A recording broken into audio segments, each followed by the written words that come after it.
जुए में घर की औरतों को दांव पर लगाने वाला ससुराल। अरे बहू, सुबह का नाश्ता तैयार हुआ क्या? हाँ? बड़ी जोर की भूख लगी है। हाँ हाँ पिताजी, खाना तैयार है, बस दाल में तड़का मार रही हूँ। रघुनाथ की तीनों बहुएं किचन से खाना लेकर बाहर आती हैं और डाइनिंग टेबल पर परोसती हैं।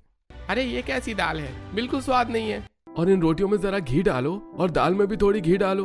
भला ऐसे कोई खाना खाता है बिना घी का? घी से ही तो दाल को तड़का लगाया है। अरे ये कैसे घी से तड़का लगाया जो दिख ही नहीं रहा है। घी ऐसे डालो कि घी तैरता हुआ दिखे, तब ना खाने का मजा आएगा। मजेदार खाना खाने के लिए कमाना भी पड़ता है। घर में घी लाकर रखिए, हम तो रोज आपको लगा लगा के देंगे, हमें क्या है। अरे अभी घर में घी है ना, जाओ खाने में घी डालकर लेकर आओ। घर की औरतें किचन में चली जाती हैं। ले जाओ, दे दो उन लोगों को घी। जितना करो इनके लिए उतना कम है। 2 रुपए कमाने नहीं है और उल्टा हमारे पैसे लेकर यहाँ वहाँ उड़ा देते हैं और कहते हैं कि खाने में घी कम है। घर की औरतें घी लाकर पतियों के खाने में घी डाल देती हैं। अरे बेशर्मो, जरा शर्म करो। हाँ, एक तो तुम तीनों कोई काम करते नहीं हो, दिन भर यहाँ वहाँ घूमते फिरते समय काट देते हो, और बहुएं जो घर खर्च के लिए कमाती हैं उनसे से भी तुम पैसे ले लेते हो। अरे पिताजी, बचपन से हम लोग इसी तरह खाना खाते आए हैं ना। अरे बचपन की बात और थी, उस समय मैं कमाता था, तुम्हारी माँ घर संभालती थी, और ये घर एक खुशहाल परिवार था।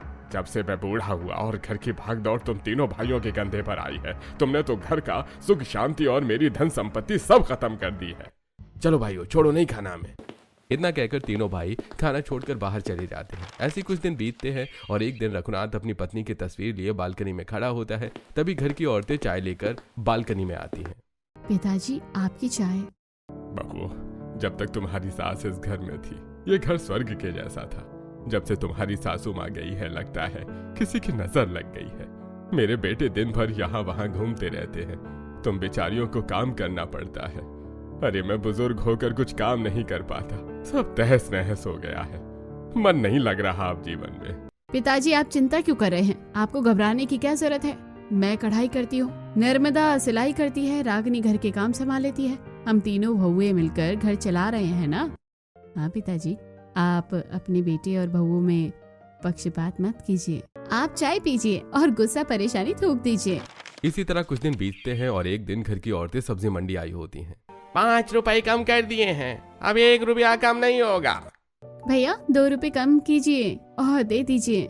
खरीद नहीं है दीदी। ठीक है, दे दीजिए, साथ में थोड़ी धनिया दे दीजिएगा। ठीक है।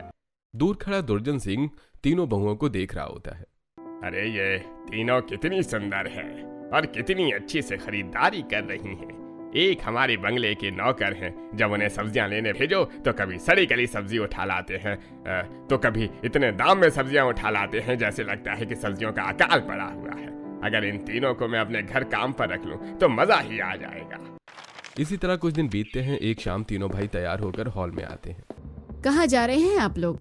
दुर्जन सिंह की हवेली जा रहे हैं, उन्होंने हमें बुलाया है। दुर्जन सिंह वो ठाकुर? दिमाग खराब हो गया है आप लोगों का। मैंने सुना है शाम के वक्त उसके यहाँ जुए की महफिल जमती है। गांव भर के जुआरी वहाँ जुआ खेलने आते हैं और दुर्जन सिंह एक एक करके सबको हराता जाता है। भाभी, आप चिंता क्यों कर रही हैं? हम वहाँ जुआ खेलने थोड़ी ही जा रहे हैं। इतना कहकर तीनों भाई घर से निकल जाते हैं और तीनों बहू रघुनाथ के कमरे में आती हैं। पिताजी, तीनों दुर्जन सिंह की हवेली गए हैं। इस वक्त वहाँ जुआ खेला जाता है ना। अरे बाप रे, ये लोग वहाँ क्यों चले गए? कहीं इन्हें जुए खेलने की आदत तो नहीं लग गई? पिताजी, हमें तो इसी बात का डर लग रहा है, कहीं जुए खेलने की लत लग गई तो पूरा घर दांव पर लगा देंगे। अरे दुर्जन सिंह ने मुझे भी बुलाया था, मैं तो बहाना करके नहीं गया। खैर छोड़ो, अब वो चले गए तो अब आने पर ही पता चलेगा कि किस लिए गए थे। वहीं दूसरी तरफ तीनों भाई दुर्जन सिंह की हवेली पहुंचते हैं, जहां दुर्जन सिंह गोल टेबल लगाकर अपने आदमियों के साथ बैठा होता है। प्रणाम ठाकुर साहब, बताइए कैसे याद किया हम तीनों भाइयों को? अरे भाई, तुम तीनों अपने ही गांव के लोग हो, इतना समय हो गया था तुमसे कभी मिला नहीं, तो सोचा तुम्हें बुला लूं आज, और आज की महफिल तुम्हारे नाम कर दी जाए। महफिल हमारे नाम कर दी जाए? क्या मतलब है? अरे अरे बैठो, आज मैंने मुर्गा बनाया है। मस्त खाते खाते देखा जाए कि तुम तीनों में से किसकी किस्मत ज्यादा अच्छी है, या तुम तीनों से अच्छी मेरी किस्मत है। तीनों भाई टेबल पर बैठ जाते हैं और दुर्जन सिंह पत्ते फेंट कर बांटने लगता है। ठाकुर साहब हमें जुआ खेलना नहीं आता है। अरे कैसे मर्द हो, जुआ खेलना नहीं आता है? जुआ तो हम मर्दों की शान है। अरे ये तो हमारी मर्दानगी पर सवाल उठ गए, पीछे नहीं हट सकते हम। ठीक है ठाकुर साहब, चलिए आज देख ही लेते हैं किसका लक अच्छा है। देखो, जिसका पत्ता बड़ा होगा वो जीत जाएगा। दुर्जन सिंह तीनों भाइयों को जुआ खेलना सिखाता है और फिर तीनों जुआ खेलना शुरू करते हैं। तुम तीनों तो बड़े जल्दी सीख गए। बताओ कितने की खेलनी है? मतलब? अरे मतलब कितने रुपए दांव पर लगाओगे? नहीं नहीं, ये पैसे दांव पर लगाने वाला खेल हम नहीं खेलते, हमारे पास इतने पैसे नहीं है। अरे भाई 50 रुपए तो रख दो, जीतोगे तो डबल हो जाएंगे। 100 रुपए हो जाएंगे तो कल सुबह और कल शाम की तीनों की चाय सिगरेट हो जाएगी। भैया 50 रुपए रख दीजिए। भूपेंद्र 50 रुपए दांव पर लगाता है और खेल शुरू होता है। देखा, तुम लोग फालतू ही डर रहे थे। अरे वाह भैया, 50 रुपए डबल हो गए। इसे ट्रिपल कर लो भाई, एक राउंड और खेल लो। वैसे भी अभी पूरी शाम है। पपी, जाओ जरा तीनों मेहमानों के लिए कबाब और शराब का बंदोबस्त करो। बप्पी अंदर जाता है और चिकन और शराब को लेकर बाहर आता है। तीनों भाई शराब पीते हुए जुआ खेलने लगते हैं। चलो बस करो, अब इससे ज्यादा नहीं हार सकता। भाई 50-50 करके तुम 300 रुपए मेरे ले लिए। अब तुम लोगों का लक बहुत स्ट्रांग है भैया। कल आना, कल देखते हैं कितना अच्छा खेल लेते हो। अरे ठाकुर साहब, कल भी हम ही जीतेंगे, कहो तो ये 300 रुपए आज ही लगा दें। नहीं नहीं नहीं नहीं, कल आना इसी वक्त। इसी तरह देर रात 12 बजे तीनों भाई अपने घर वापस लौटते हैं। आने में इतनी देर कैसे हो गई? हमें देर नहीं हुई है, रात जल्दी हो गई है। अरे हाँ भाभी, हम तीनों भाई तो समय पर आए हैं। आप लोग शराब पीकर घर आए हैं? जरा भी शर्म नहीं आती है क्या? अरे भाभी, शर्म तब आएगी जब शराब पीकर किसी और के घर चले जाएंगे। देखिए, शराब पीकर तो हम सीधे अपने घर आए हैं, वरना शराबी नाली में गिरे रहते हैं। अरे नाली में ही गिरे रहते घर आने की क्या जरूरत थी? आवाज सुनकर रघुनाथ नीचे आता है। अरे क्या बात है बहू? देखे ना पिताजी, ये तीनों भाई ठाकुर की हवेली से पी कर आए हैं। आप लोग जरूर वहाँ बैठकर जुआ खेल रहे होंगे। हाँ, खेल रहे थे जुआ, तो क्या कर लोगी? खेलेंगे जुआ, आज भी खेलेंगे, कल भी खेलेंगे, रोज जुआ खेलेंगे। तीनों भाई गुस्से में अपने अपने कमरे में चले जाते हैं। अरे बहू तीनों नशे में है, अभी बात करके कोई फायदा नहीं है। इतना कहकर रघुनाथ अपने कमरे में चला जाता है। वहीं सुलोचना कढ़ाई करने लगती है और नर्मदा कपड़े की सिलाई करने लगती है और रागिनी औषधि बनाने लगती है। अगली सुबह नाश्ते के बाद तीनों भाई घर से निकलने लगते हैं। याद है कल रात को आप लोग नशे की हालत में क्या क्या कह रहे थे? क्या क्या कह रहे थे? अरे तुम कल तीनों भाई कहाँ से पीकर आ रहे थे और क्या किया? वो दुर्जन सिंह ने जबरदस्ती की तो हमें पीना पड़ा। तुम लोग दुर्जन सिंह के घर दारू पीने गए थे? अरे नहीं पिताजी, हम लोग तो वहाँ उनसे मिलने गए थे, वहाँ उन्होंने दारू पिला दी। और क्या किया वहां पर? और कुछ भी नहीं किया। ठीक है, वैसे अभी कहाँ जा रहे हो? नदी किनारे जा रहे हैं। कोई जरूरत नहीं है नदी किनारे जाने की। तुम तीनों भाई 100 रुपए भी नहीं कमाते हो, कम से कम कुछ तो पैसे कमा कर घर में दो। कितने पैसे दें घर में? 300-400 रुपए तो घर में दे सकते हो ना? भूपेंद्र जेब से 300 रुपए निकालकर रघुनाथ के हाथ में रख देता है। ये लीजिए 300 रुपए, अब से रोज हम आपको इसी तरह पैसे दे दिया करेंगे। इतना कहकर तीनों भाई घर से निकल जाते हैं। वहीं दूसरी तरफ दुर्जन सिंह अपनी पत्नी से बात कर रहा होता है। कल उन तीनों भाइयों को आपने जीतने क्यों दिया? आज तक तो पूरे गांव में आपसे कोई नहीं जीता है। अरे भाग्यवान, ये जुआ है। बड़ा दांव जीतने के लिए छोटे छोटे दांव हारने पड़ते हैं। बस तुम 1 महीने इंतजार करो। इसी तरह शाम होती है और तीनों भाई दुर्जन सिंह की हवेली पहुंचते हैं। अरे वाह ठाकुर साहब, आज तो तीनों बिन बुलाए आ रहे हैं। अरे जुआ और जुए की लत एक ही चीज है, एक बार जो खेल ले अगले दिन खुद ब खुद खिंचा चला आता है। अरे भाई ठाकुर साहब, आज तो इन्हें पूरी तरह हरा देंगे, कंगाल कर देंगे सबकी तरह। अरे नहीं नहीं नहीं, अभी नहीं, पहले इन्हें फ्री का खाने की आदत पड़ने दो। दुर्जन सिंह पत्ते फेरते हुए तीनों भाइयों से बातें करने लगता है। अरे आओ आओ, बैठो बैठो, बताओ कितने की खेलोगे? आज 300 की खेलेंगे। अरे वाह, 50 से 300, ये हुई ना मर्दों वाली बात। दुर्जन सिंह पत्ते बांटता है और तीनों भाई अपने अपने पत्ते उठा लेते हैं। ठाकुर साहब, इस बार भी जीत हमारी होगी। ये देखिए। अरे ओहो, फिर हार गया मैं। क्या किस्मत लेकर आते हो तुम लोग भाई, ऐसा लगता है कि तुम तो मेरी पैसों की अटैची खाली कर दोगे। चलो एक एक बार फिर अपना लक आजमाते हैं। इस तरह फिर से खेल शुरू होता है और दुर्जन सिंह लगातार हारता जाता है। तीनों भाई लगातार जुए की दांव में जीतते हुए 1000 रुपए कमा लेते हैं। ठाकुर साहब 100 रुपए से हमने 1000 रुपए कर लिए हैं। अब बताइए और खेलना है क्या? अरे भाई बहुत खेले, अब कुछ मजा किया जाए। बप्पी गाना बजाता है और तीनों भाई शराब के नशे में झूमने लगते हैं। अरे बड़ा मजा आया जुए के दांव खेल के भाई, दांव खेल के। इसी तरह दारू के नशे में नाचते गाते तीनों भाई रोज दुर्जन सिंह के साथ जुआ खेलने लगे। ऐसे ही एक हफ्ता बीत गया और आज तीनों भाई एक बार फिर जुआ खेलने दुर्जन सिंह की हवेली पहुंचते हैं। आओ आओ, अरे मैं सोच रहा हूँ आज एक बड़ा दांव दूं तुम तीनों को। बड़ा दांव? क्या मतलब? अरे भाई कब तक ऐसे बच्चों की तरह 150 खेलते रहोगे? ठाकुर साहब से इतने रुपए जीते हो, अब तो जरा अपना दांव बढ़ाओ। ऐसी बात है तो आज 1000 की खेलते हैं। अरे वाह, ये हुई ना मर्दों वाली बात। तीनों भाई जुआ खेलने बैठ जाते हैं और दुर्जन सिंह पत्ते फेंट कर बांटता है। ठाकुर साहब आप तो फिर हार गए। एक हफ्ते में एक बार भी आप हमसे अच्छे से जीते नहीं है। अरे पप्पी जाओ, दूसरी वाली गड्डी लेकर आओ, अब इन कार्ड में मजा नहीं आ रहा है। बप्पी नई गड्डी लेकर आता है और दुर्जन सिंह पत्ते फेंट कर बांटता है। बताओ कितने की? भैया 1000 की 2000 हो गई है, इस बार 3000 की जाए। ठीक है, ये लीजिए ठाकुर साहब 1000 की दांव। आहा, इस बार तो मैं जीत गया, इस बार लक तुम्हारे साथ नहीं है। अरे ये क्या योगेश, हम तो हार गए। अरे कोई बात नहीं भैया, हमारे पास 1000 और हैं, लगा दीजिए दांव पर, इस बार जरूर जीतेंगे। ठाकुर साहब 1000 रुपए और अगली दांव के लिए। फिर हार गए तुम लोग। अब बताओ।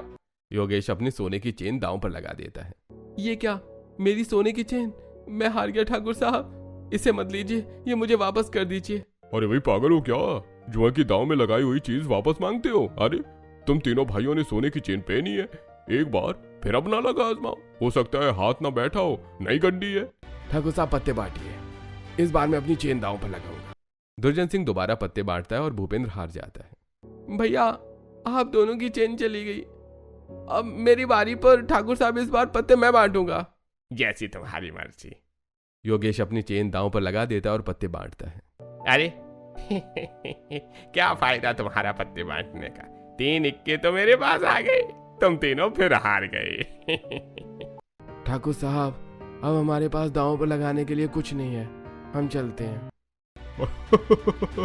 अरे भाई जाओ जाओ, तुम लोगों की बस की नहीं है जुआ खेलना। अरे इतने दिनों से जीतते थे, आज हार गए तो उठकर भाग रहे हो। जाओ जाओ जाओ। तीनों भाई मुंह लटकाकर अपने घर के पास पहुंचते हैं, जहां सुलोचना अपने कढ़ाई किए हुए पर्दे एक औरत को बेच रही होती है। वाह दीदी, मैंने जितना सोचा था उससे ज्यादा अच्छी कढ़ाई की है आपने। बहुत सुंदर कढ़ाई है, कितने दूं इसके? आपको जो समझ में आए दे दो। ये लीजिए दीदी 200 रुपए। शहर में इसकी कीमत थोड़ी ज्यादा होगी, पर हम तो गांव वाले हैं। हाँ हाँ ठीक है। औरत कढ़ाई किए हुए पर्दे लेकर चली जाती है। वहीं तीनों भाई ये सब देख रहे होते हैं। अरे ये 200 रुपए से हम दोबारा खेलें तो जरूर जीत जाएंगे। हाँ भैया, वैसे भी हम छोटी रकम से खेलते थे, तब हमेशा जीत जाते थे। आज बड़ी रकम से खेले इसलिए हार गए। ठीक है, आज रात दोबारा चलेंगे खेलने। इतना कहकर तीनों भाई घर आ जाते हैं। रात होती है, घर में सभी सो रहे होते हैं।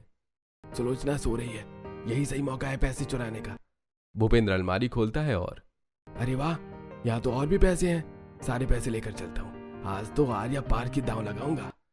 भूपेंद्र अलमारी में पड़े सारे पैसे लेकर तीनों भाइयों के साथ दुर्जन सिंह की हवेली पहुंचता है। अरे तुम लोग फिर आ गए।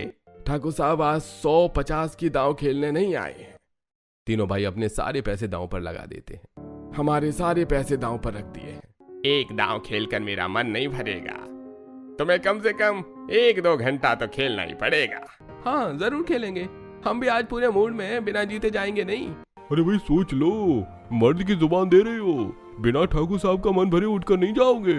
अरे ठाकुर साहब अब पत्ते दिखाइए, हैं? बिना जीते तो हम जाने वाले भी नहीं है। दुर्जन सिंह 3 इक्के तीनों भाइयों के सामने फेंकता है। ये लो 3 इक्के, तुम्हारे सारे पैसे अब मेरे। अब बताओ दांव पर क्या लगाओगे? हम तीनों कैसे हार सकते हैं? आप जरूर कुछ बेईमानी कर रहे हैं। अरे क्या बेईमानी कर रहा हूँ बताओ। अरे भाई पैसे हार गए तो कहते हो बेईमानी, जब तक जीत रहे थे तब। अब मर्द की जुबान दी है तो बताओ अगला दांव क्या खेलोगे? तीनों भाई एक दूसरे की तरफ देखते हैं। रुको, मैं दांव पर लगाने के लिए कुछ लेकर आता हूँ। भूपेंद्र घर आता है और किचन से जाकर मिक्सर ग्राइंडर लेकर दुर्जन सिंह की हवेली पहुंचता है। ये रहा मेरा दांव, मैं मिक्सर ग्राइंडर दांव पर लगाता हूँ। अरे मिक्सर ग्राइंडर चलो ठीक है। पत्ते बांटते हैं और भूपेंद्र हार जाता है।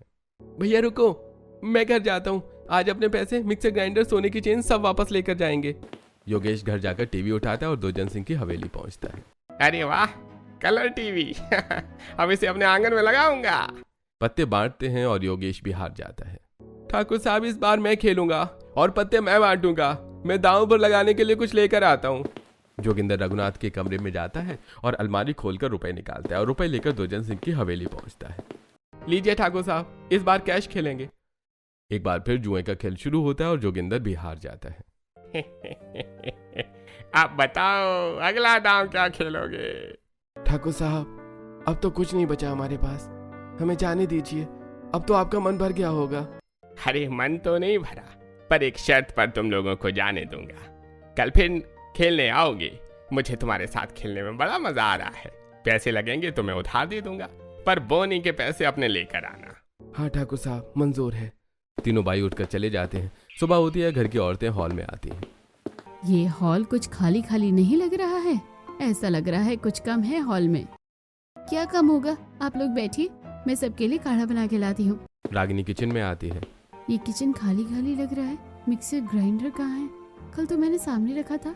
कहाँ है मिक्सर ग्राइंडर? रागिनी किचन से बाहर आती है। दीदी, आपने किचन में मिक्सर ग्राइंडर कहीं रखा है क्या? नहीं तो, किचन में मिक्सर ग्राइंडर कहीं नहीं है और हॉल में टीवी नहीं है। रघुनाथ सीढ़ियों से घबराते हुए नीचे आता है। अरे बहू, बहू मेरे घर में चोरी हो गई है। अरे मेरे कमरे के सारे पैसे गायब हैं। हे भगवान, कौन हमारे घर में चोरी कर रहा है? तभी तीनों भाई नशे की हालत में बिना जूते चप्पल के घर आते हैं। तीनों के हाथ में दारू की बोतल होती है। पिताजी इन्हें देखिए किस तरह पार्टी करके आ रहे हैं। जरूर मेरे पैसे इन लोगों ने ही चुराए होंगे। पर पिताजी, हमारे मिक्सर ग्राइंडर और टीवी? अरे हम जुए में हार गए, सब दुर्जन सिंह के पास है। क्या बक रहे हो तुम लोग? दुर्जन सिंह के साथ जुआ खेल रहे थे? हाँ पिताजी, दुर्जन सिंह के साथ हम जुआ खेल रहे थे। पहले तो हमने बहुत जीता, फिर कल हम अपने सारे पैसे, आपके पैसे, मिक्सर ग्राइंडर, टीवी, अपनी सोने की चैन भी हार गए। पिताजी, जिस बात का डर था वही हुआ। अब बताइए हम क्या करें? पैसे हार गए तो ये दारू पीने के पैसे कहाँ से आए? किसने दिए? दारू पीने के पैसे तो हमने अपने जूते चप्पल बेच कर लाए हैं, मुझे को दे दिए और बदले में पैसे ले आए। हे भगवान, इन्होंने जिद करके 1 महीने पहले 1500 के जूते खरीदे थे और मोची को बेच कर हार रहे हैं। अरे तुम तीनों होश में तो हो? तुम लोग क्या क्या कर रहे हो? समझ में आ रहा है? तीनों भाई धड़ाम से जमीन पर गिर जाते हैं। शाम होती है, तीनों भाई को होश आता है। सभी हॉल में मिलते हैं। मुझसे बर्दाश्त नहीं हो रहा, मुझे मेरे पैसे वापस चाहिए। मुझे जुआ खेलना है। हाँ भैया, मुझे भी जुआ खेलना है, जल्दी चलिए। देखिए पिताजी, ये लोग फिर जुआ खेलने जा रहे हैं। रागिनी की आवाज सुनकर पूरा परिवार हॉल में इकट्ठा हो जाता है। आप लोग कहीं नहीं जाएंगे, कहीं जाने की जरूरत नहीं है। जाने दो मुझे जुआ खेलना है। उस दुर्जन से अपने सारे पैसे वापस लेने हैं। आप उससे कुछ वापस नहीं ले पाएंगे, बल्कि जो बचा कुचा है वो भी हार जाएंगे। तुम मुझे जाने दो, मुझे खेलना है। क्या है आपके पास खेलने के लिए? किस किस को दाव पर लगा कर खेलेंगे? भैया, भाभी सही कह रही हैं, हम जाएंगे तो क्या दांव पर लगा कर खेलेंगे? हाँ, अब जो हार गए हो उसे भूल जाइए और जुए की लत में मत पड़िए। हम दोबारा कमा लेंगे। ठीक कह रही हो, अब नहीं जाएंगे जुआ खेलने। हमारे लिए कड़क चाय लेकर आओ। घर की औरतें किचन में चली जाती हैं। ये क्या किया बड़े भैया, जाने से क्यों रोक दिया? मुझे बहुत जोर की तलब लगी है जुआ खेलने की। अरे बुद्धू, चला जाएगा तो क्या कपड़े गिरवी रख कर खेलेगा? ऐसा करते हैं, अपने खेत और घर की प्रॉपर्टी को गिरवी रख कर दांव पर लगाते हैं। इस बार तीनों भाई मिलकर खेलेंगे तो जरूर जीत जाएंगे। हाँ, सही कह रहे हो। अब उससे अपनी चीजें वापस नहीं लेंगे, उसकी हवेली ही दांव में जीत लेंगे। तीनों भाई तिजोरी से घर और खेत के कागजात निकालकर दुर्जन सिंह की हवेली पहुंचते हैं। वहीं दूसरी तरफ घर में ये तीनों कहाँ गए? जरूर जुआ खेलने गए होंगे। नहीं बहू, उनके पास दांव पर लगाने के लिए कुछ नहीं था, कहीं ऐसे ही घूमने गए होंगे। दुर्जन सिंह की हवेली में तीनों भाई जुआ खेलने बैठते हैं।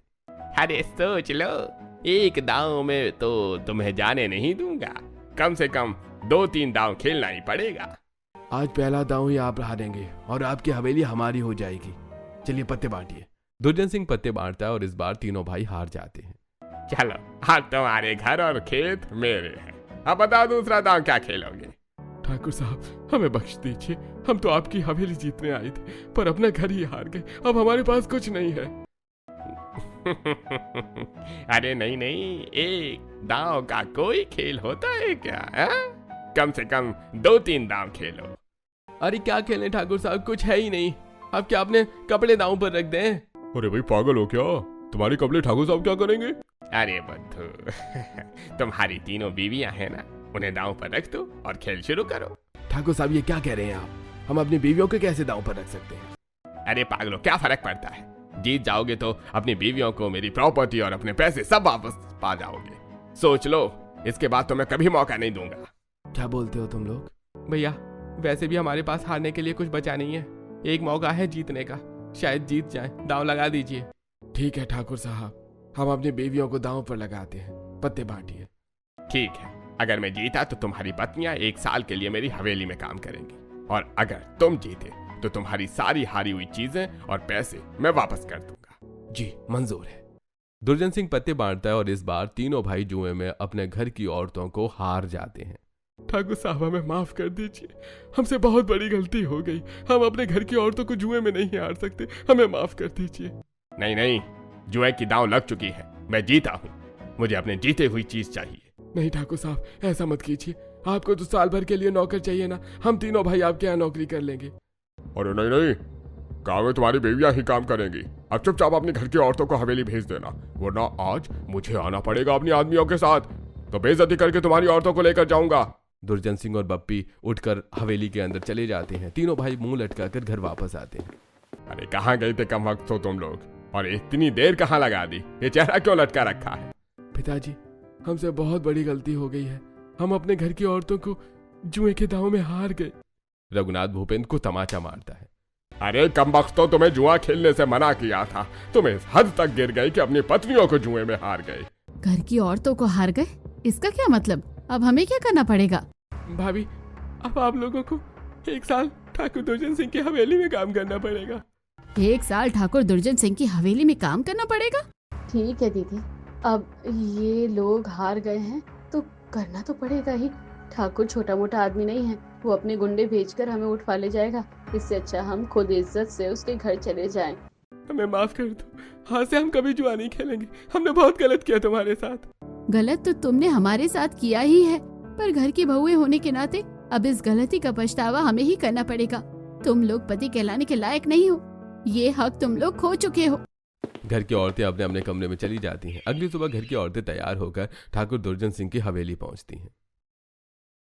हाँ वो तुम तीनों चलो जल्दी जल्दी काम पर लग जाओ। सुलोचना घर का काम करेगी, नर्मदा मेरे किचन का काम करेगी, और तुम रागिनी खेतों में काम करोगी। मैं खेतों में क्यों काम करूंगी?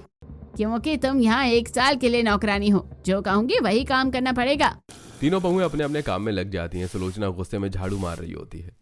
आए बड़े मर्द बनने वाले चारी कहीं के। शाम हो जाती है। दूसरी तरफ तीनों भाई किचन में आते हैं। अरे ज्यादा मुश्किल नहीं है, हमें रोटी और दाल ही बनाना है ना। मैं आटा गूंथता हूँ, तुम कुकर में दाल चढ़ा दो। भूपेंद्र आटा गूंथने लगता है और योगेश कुकर में दाल चढ़ा देता है। ये तो आटा गीला हो गया योगेश, तुम्हारी दाल बनी है क्या? मेरी दाल तो कुकर में चढ़ी है, बन जाएगी, आप अपनी रोटियां सोचिए। अचानक कुकर जोर से फटता है। किचन की सारी चीजें बिखर जाती हैं और गीला आटा तीनों भाइयों के चेहरे पर लग जाता है।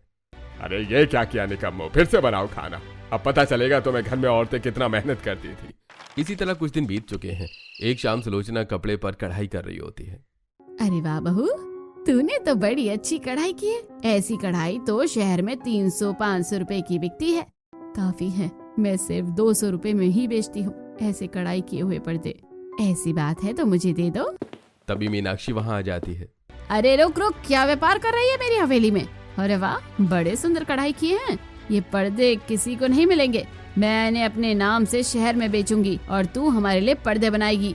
मैं पर्दे बनाऊंगी, पर बिकेंगे मेरे नाम से ही। मेरी कला है, मेरे नाम से बिकेगी, वरना मैं नहीं बनाऊंगी। सुलोचना अपनी देवरानियों के साथ एक छोटी सी कोठरी में चली जाती है। दीदी, आपने ठाकुराइन को सीधे मुंह पर जवाब दे दिया। ठीक किया, जब तक काम करते हैं तब तक उनके नौकर हैं। अब क्या रात में भी अपना काम नहीं कर सकते? अगर हमसे बनाने के लिए उन्होंने जबरदस्ती की तो? अरे देखते हैं कौन हमसे जबरदस्ती करता है। मैं तो अपनी कढ़ाई करके हवेली से ही बेचूंगी, जितनी हो सकेगी। तुम भी अपनी सिलाई जारी रखो। इसी तरह रात में नर्मदा पुराने साड़ी कपड़े सिल रही होती है और सुलोचना पुराने पर्दे पर कढ़ाई कर रही होती है। तभी ठाकुर ठकुराइन आते हैं। अरे होए लड़की तुम दोनों मेरे काम करोगी, अच्छे पैसे दूंगा तुम दोनों को। हम नौकरी नहीं करेंगे। एक बार फिर सोच लो, मेरे पास काम करोगी तो बहुत पैसे मिलेंगे। हम अपनी कला को अपने नाम से ही बेचेंगे, सीधे शहर जाकर। मैं भी देखता हूँ तुम गांव के बाहर कैसे जाती हो, रो धोकर मेरे पास ही आना पड़ेगा। दुर्जन सिंह और मीनाक्षी वहां से चले जाते हैं। इसी तरह कुछ दिन बीतते हैं। एक दिन कमला गांव के मास्टर जी से बात कर रही होती है। अरे क्या, उन तीनों औरतों को उनके पति जुए में हार गए, इसलिए वो दुर्जन सिंह की हवेली में काम कर रही हैं। हाँ हाँ, पता नहीं कैसे पति हैं उनके। ये बहुत गलत बात है, ऐसा नहीं होना चाहिए। भाई गांव की औरतों को इकट्ठा करो, हम सब दुर्जन सिंह की हवेली चलेंगे। उन्हें पता चलना चाहिए कि वो अकेली नहीं है। इतने सारे लोग, तुम सब मेरी हवेली के बाहर ये डिब्बे और कपड़े लेकर क्यों खड़े हो? अरे उन तीन औरतों के लिए आए हैं जिनके साथ आप नाइंसाफी कर रहे हैं। मास्टर, तुम्हें रहना नहीं है क्या गांव में? मेरे खिलाफ आवाज उठा रहा है। तभी तीनों औरतें बाहर आती हैं। तुम तीनों चिंता मत करो, हम तुम्हारे साथ हैं, तुम्हें न्याय जरूर मिलेगा। आप सभी लोग हमारे लिए आए हैं? हाँ बहू, ये सब तुम्हारे लिए ही आए हैं। ये लो खाने का सामान और कपड़े। गांव की औरतें खाना और कपड़े देकर चली जाती हैं।